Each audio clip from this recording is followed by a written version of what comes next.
So am I audible to all of you? Am I audible to all of you? Yes, okay. So in the last class, so tomorrow 4, 5, and 6, I think you have your sessional exams, or 4 and 5. When do you have your sessional exams?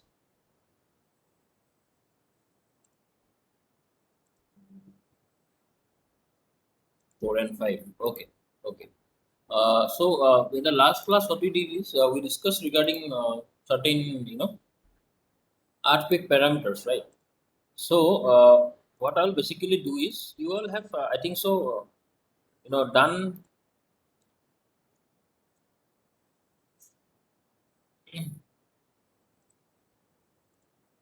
You all have, I think so, done the earthquake resistant design of structures for your final year project.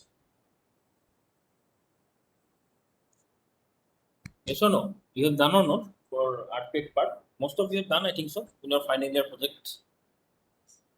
This earthquake analysis part.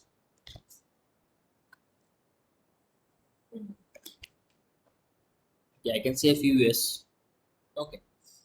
So what I'll do is basically you all are all aware and we have exams from tomorrow also. So I'll just give you an introduction how to do this kind of numericals. Right, you have done this numericals, I know, but I'll just give you an introduction. Now, for first of all, what is important is you will have to like what do you call it? You'll have to like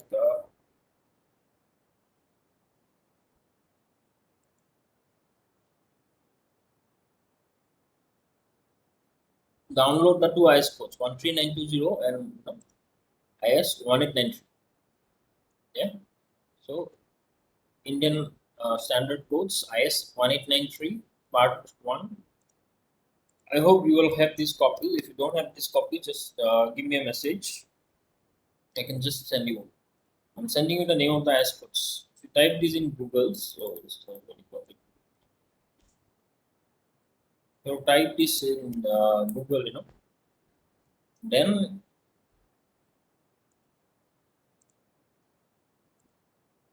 yes, no, no,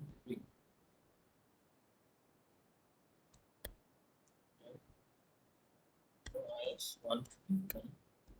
You have done this kind of thing, but if you someone of you doesn't have these soft copies and all, you guys can just download these two IS 1893 and 1390.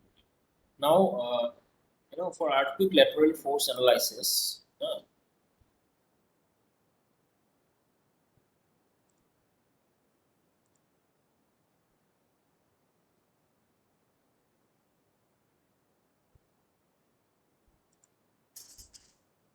for earthquake lateral force analysis, the design lateral force shall be computed for the building as a whole.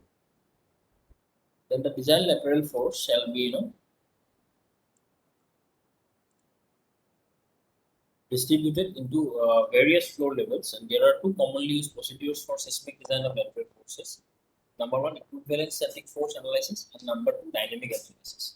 Now, equivalent static force analysis, in this concept, basically the concept that you do, VB and all, just find out. So that is actually equivalent static force analysis method.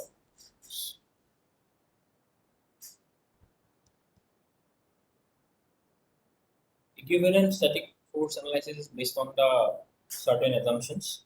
Number one is what? Assume the structure is rigid, then assume perfect fixity between the structure and the foundation. That means the structure is rigid. That means the structure is perfectly fixed, to the between the structure and the foundation. Right? Then during the ground motion, every point on the structure accelerates, experience same amount of accelerations. Number four, dominant effect of earthquake is equivalent to horizontal force of varying magnitude over the height. Number five is approximately determines the horizontal force base shear of the structure, VB. Okay, these are certain limitations. I'll send you this piece. Don't worry. In the equivalent static force procedure, there are certain empirical formulas that are used to specify dynamic inertial forces as well as static forces. These empirical formulas do not explicitly account for the dynamic characteristics of the particular structure being designed or analyzed. These formulas were developed to approximately represent the dynamic behavior of what we are called regular structures. Structures that are classified as irregular violate these assumptions. Okay, there are some- Now, first of all, these are the step-by-step procedures. Okay. Number one is what? Depending on the location of the building site, we have to identify the seismic zone and assign zone factor Z. So these can be done basically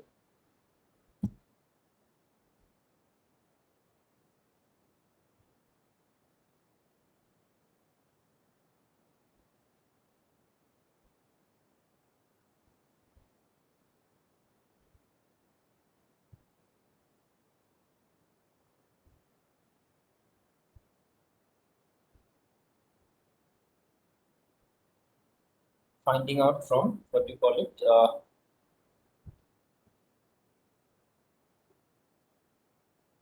IS 1893. So these are the clauses that are given actually. So then you have to find out the seismic weight of the building. So how to find out the seismic weight? So on the basis of this, then natural period of the building. Then you have to obtain the data which is related to the what soil condition. Okay, so this is how we'll be finding out.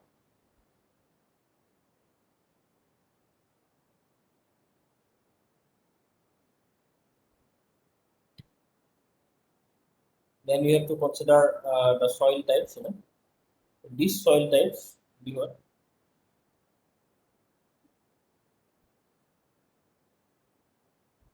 uh, type 1 for hard, type 2 for medium, and type 3 for soft soil. Now these are the step. Next one, using the TA and soil type, compute the average spectral acceleration, that is SA by G. After finding out SA by G, you have to assign the value of potential factor I, which is depending upon the occupancy. And these all are given in the IS 1893.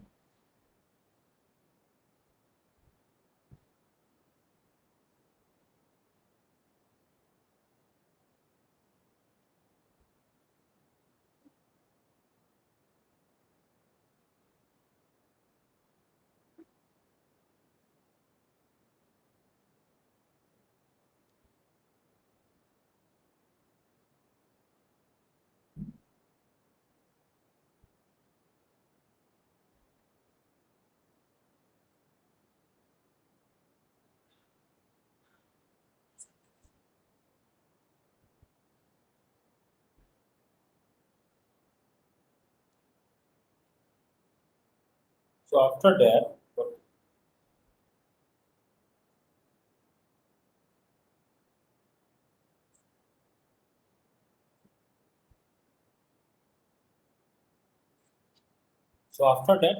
we have to assign the value of important factor, that is I.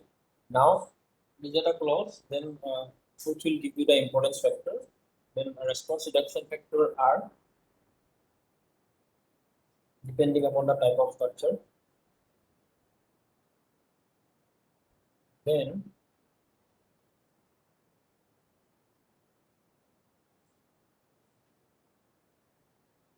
knowing all these values, you can compute the design of horizontal acceleration coefficient H using the relationship Z, H equals Z by 2, SA by G, and I by N. Okay. So in exams, you can just download the take a printout of this IS codes, which will be helpful for you. Okay. Now,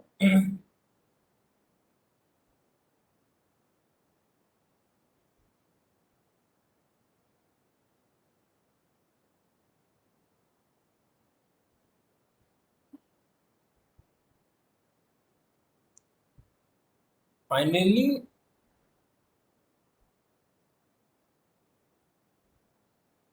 our main aim is to find out the design lateral force UI. Okay. So which is our main aim. Now here is an example. If you want, you can just write the question for the example. Please write the question of the example.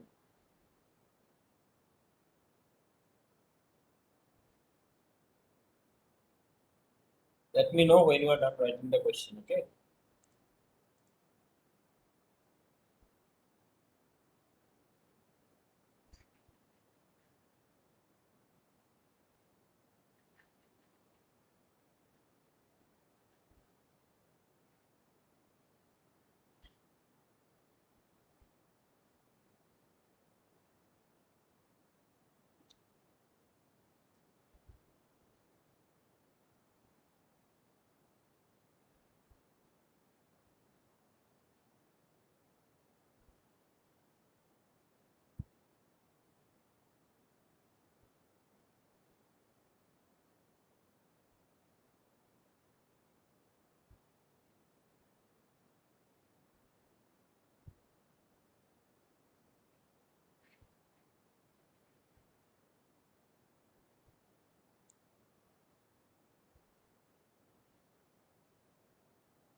So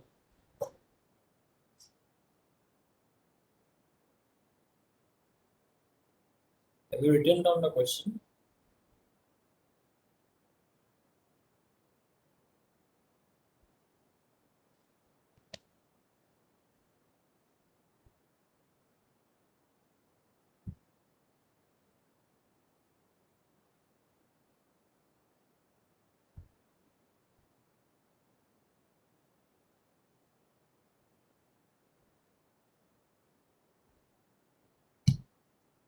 So after that, this is the plan and this is the elevation of the building. Okay. Now, if you go to the next one, first of all, you have to find out the what seismic weights. So how to find out the seismic weights? So we'll assume here the weight of concrete as 25 and 22.5 for masonry. Now, self weight of slab will be how much? So the dead load due to self weight of slab will be,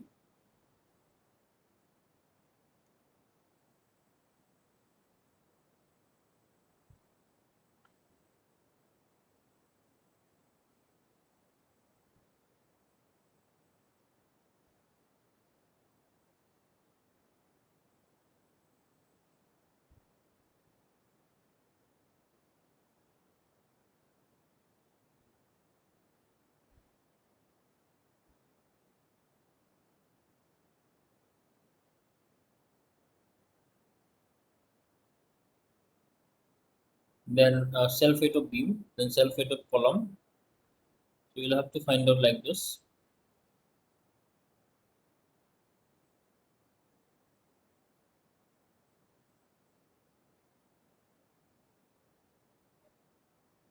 After that, self weight of walls, then live load, that is the imposed load.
Just give me 5 minutes, okay? My laptop just got hanged. Okay, just wait. It's not responding.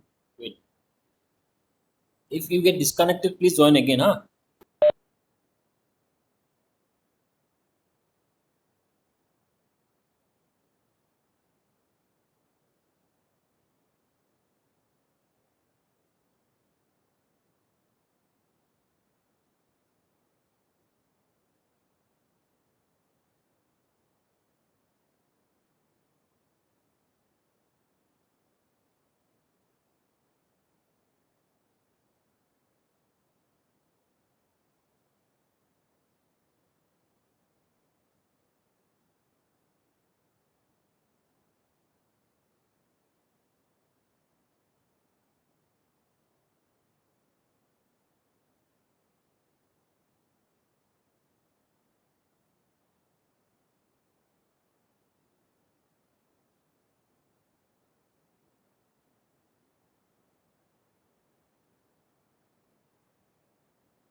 I hope you can hear me now.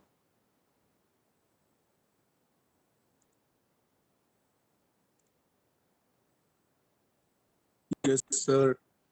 Okay, okay, wait. Okay. So,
For slab, it is. I hope you can see it. For slabs, it is actually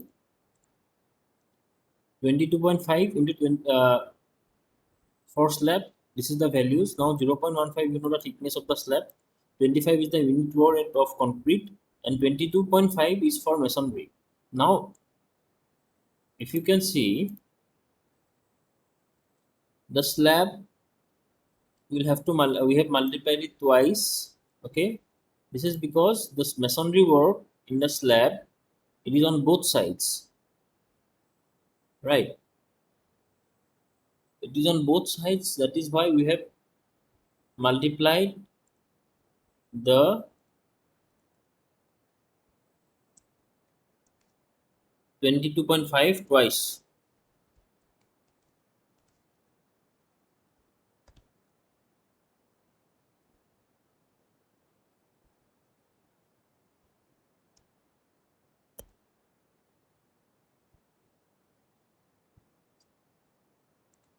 Is it clear?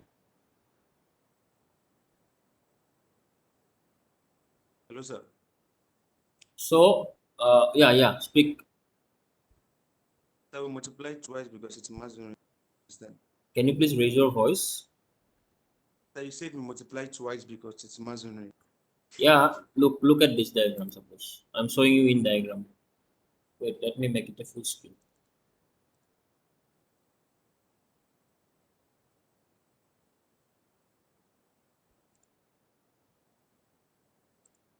Because this 22.5,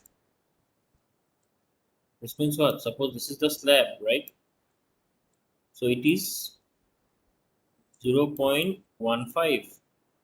Now what will happen?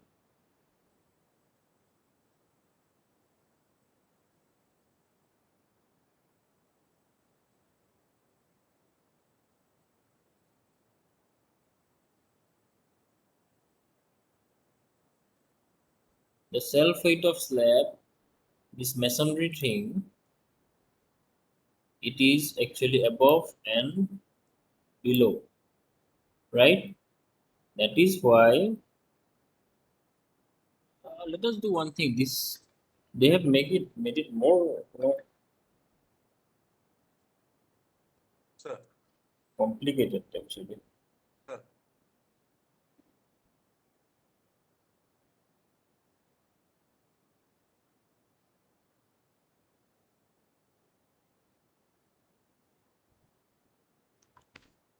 Hello, So sir. rather than this, yeah, say Sir, shouldn't it be B into L into D into gamma? which one? So I think 22.5 is the breadth and 2.5 is the length from the figure. 22.5 and 2.5 for which one? For beams or for slab? So for slab, Okay, for because I think slab, from the plan, 22.5 is the breadth and 2.5. 22.5 is the breadth. Where is the 22.5? It is 12 meter for the plane. So Oh 7.5 yes, times 10. yes. That's why I got confused. Yeah. Thank you, thank you. 22.5 is the breadth, and we have considered, unit length. One dimension is considered as unit. That is why 22.5 into 0.15 into 1, there is 1. And this 122.5 is for what? You know, uh, unit weight. So thank you. Thank you, Michael. Masuma, I hope you did understand. Yeah, this is the 25 2.5. 777. Yeah. When I made a mistake, actually, I calculated in my mind and I thought it as this one was 25. That is why I thought that there might be some mistake. That is why I was thinking about it. Thank you. Then we go to for the beams. So self weight of beam per unit length. Self weight of beam per unit length will be 0.25 into zero point 0.4 into 25. How?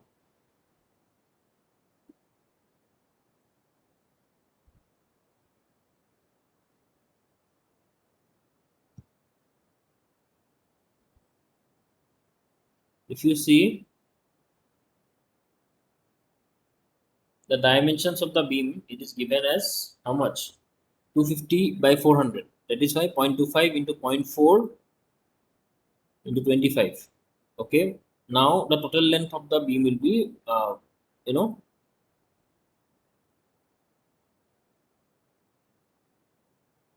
The self weight of beam per unit length will be 2.5 kilonewton per meter.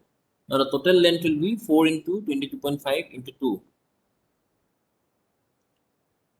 because we have to find out the total length of the beam. That is why. Okay.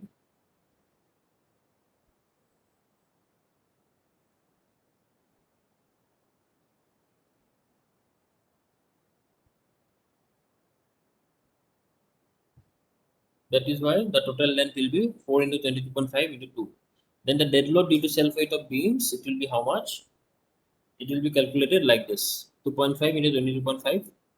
Then we go for the columns. Same case. We have 16 number of columns. So first of all, we will find out per unit length, and then we will eventually what? Eventually multiply. You know,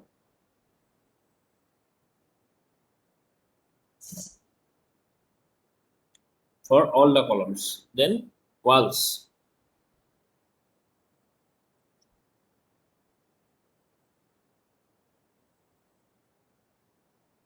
So just remember one thing while calculating the load from walls, the top roof level will not have any load in the walls.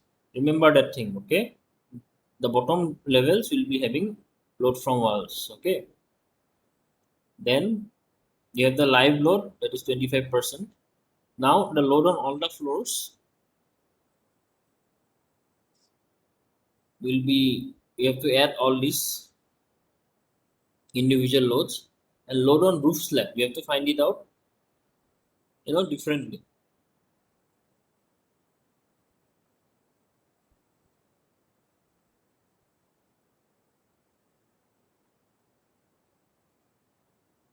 So generally, the load from walls and columns on the roof slab is considered half-half. That means what? If this is the structure, so load on this slab, this portion, it will be considered as half. Okay, half the load from the columns and the walls, not the total load. But for the other slabs, you'll have to consider all the loads. Then fundamental total seismic weight, you just find it out after by adding. Then fundamental period, you have to find out by finding out natural period.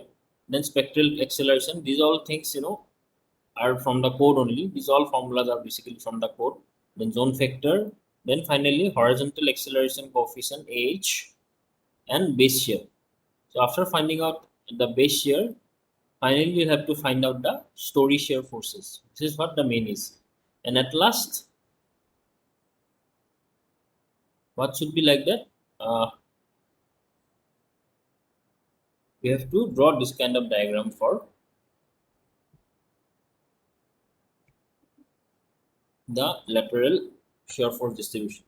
We will basically discuss this equivalent static method only. What I will do is I will be sending this PDF to you people just to find it out. Is it okay? Is it okay for all of you? I hope this is okay for all of you.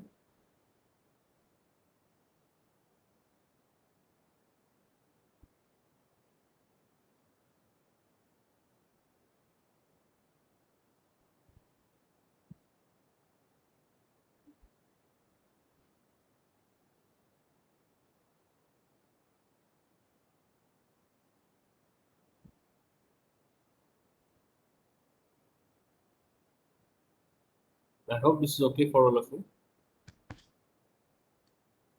Hey, you. Hello, sir. Yeah. Sir, can you please explain the sulfate of slab again?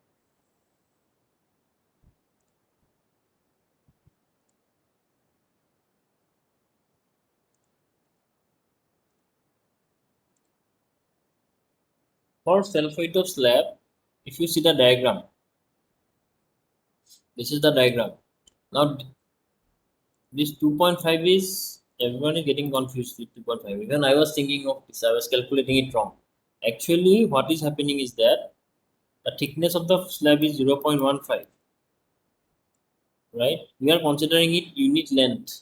So unit length means 1. Okay. Now into we L into B into what? This is L, this is the H and B. Breadth is how much? 7.5 plus 7.5 plus 7.5 equal to 22.5, right? So this is the dimension of the slab. Now the unit weight of the slab is how much?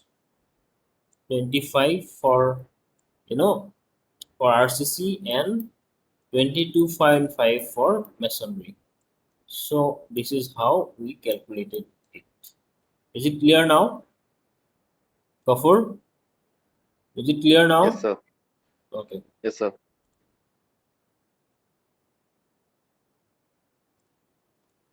Sir, Yes.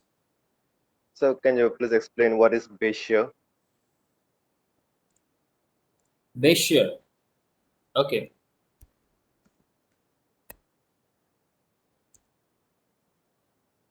The base shear in a building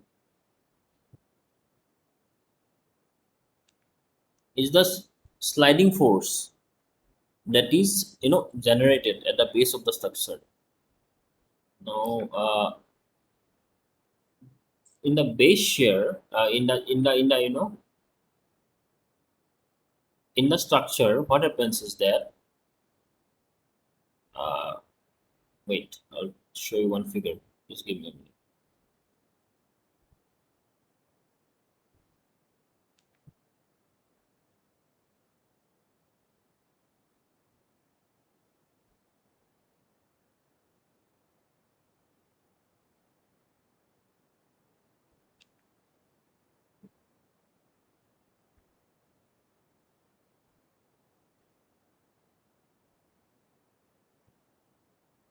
Just give me a minute. I'll show you one diagram.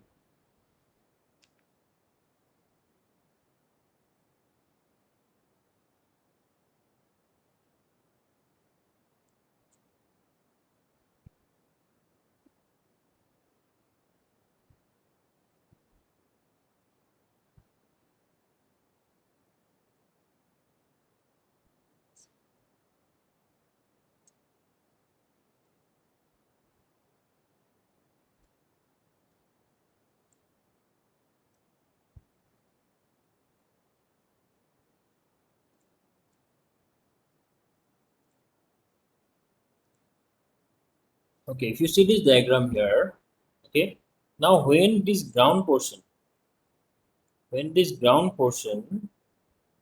is what? Is when this ground portion uh, brush.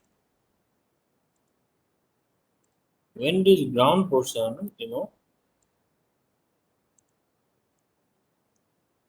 this portion shakes. That means when an earthquake comes, there will be shaking in the ground like this, right? Then this portion is basically what? Stiff, the bottommost portion. But the building will move in such a way that it will go like this, right? So for all the four floors, okay. So for all the floors, what will happen? You know, there will be different level of displacement on all the floors, right?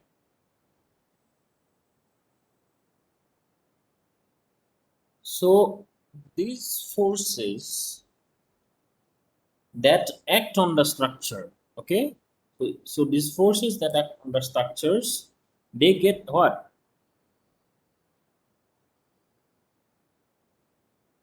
Accumulated in the base of the structure. As you can see in the diagram, these forces get accumulated in the base of the structure, and it will result in what?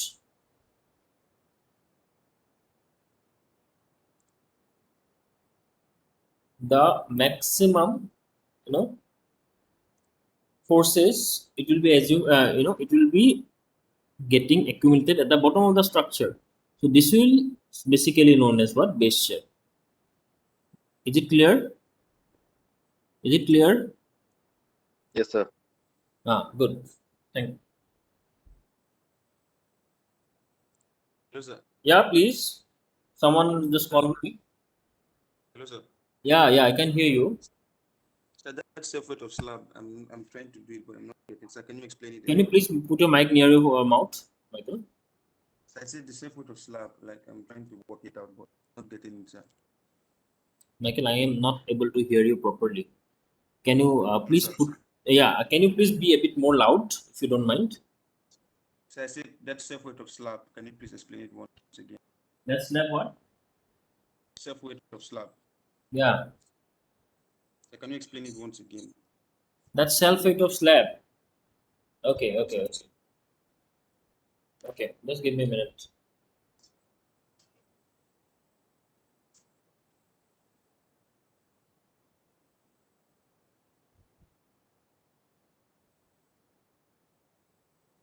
This sulfate of slab, basically, what is this? If you can see this diagram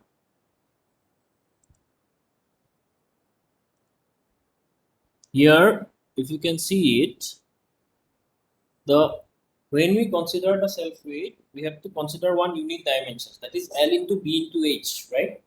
Now, this L part we have to consider units. The other dimensions we have to consider. So this is what? This is the thickness of the slab. This is one, that unit dimension. And this 22.5, you only just now told me, no? This will be the values of these three adding. I was adding this in a wrong way. So it came out. So this is that value. Now this is, the next value is the what? Self weight of concrete. And this is self weight of masonry. That's it. Then you'll have to multiply all these and you will get the self weight of the slab. Sir, Yeah. sir, if you Yes. sir this sir the depth is in meter, then the so if you work it out here, you'll be getting kilonewton square per meter. For That's all. what? So if you use, because 25 is in kilonewton per meter cube. Again, Ah. masonry is kilonewton per meter cube. Ah. Sir, here we get weight in kilonewton square per meter cube. No, no, no, no. Wait. How will it be? Wait. How can it be possible?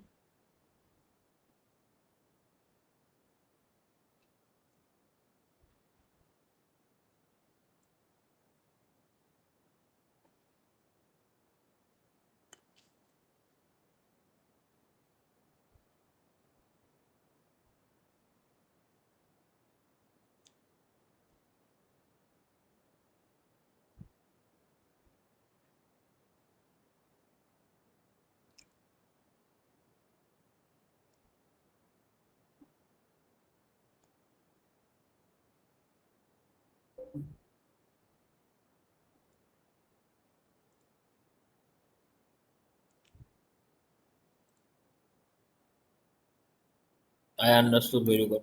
Just a minute. I'm showing you.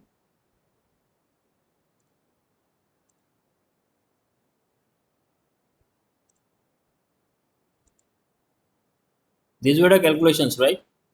Now, if you can see kilonewton per meter cube, this is the unit weight, right? Kilonewton per meter cube. Sir. Yes or no? Yes or Yes, no? sir. So for this Sir. kilonewton per meter cube, this is also kilonewton per meter cube. This part also is kilonewton per meter cube, right? Yes. So what you can do? This here we have what? Meter, meter, and meter, right? We have 3 meters. Yes or no? Yes, sir. But here, this kilonewton per meter cube, this is an this unit is same. This unit is same for both the values, right? So we can just write this as 1 kilonewton per means only one times, right? Yes or no? For these two values, we can just write this as only one time. Then this meter cube and this meter cube, these 3 meter cubes, they gets cancelled, right? Then we are left with what? Kilonewton only. Are you getting me Sir, now?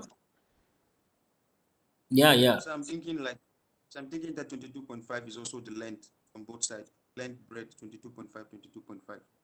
No, length breadth into 2.5, this will be 3 times, right? So then it will be meter cube, right? Yes or no? For Yes, the sir. dimension of volume, since this is based on self-weight is based on volume, so what you will have to do? This volume thing is basically here also it is volume, right? Means meter cube is there because we have to find out on the basis of meter cube, and we have two self-weights. That does not mean that we'll be having it two times. Are you getting me? Yes, sir. Okay, sir. Okay, Yes, just think over it. Just think over it. I think so. It is. It is like this. Okay. sir. Okay then. Thank you.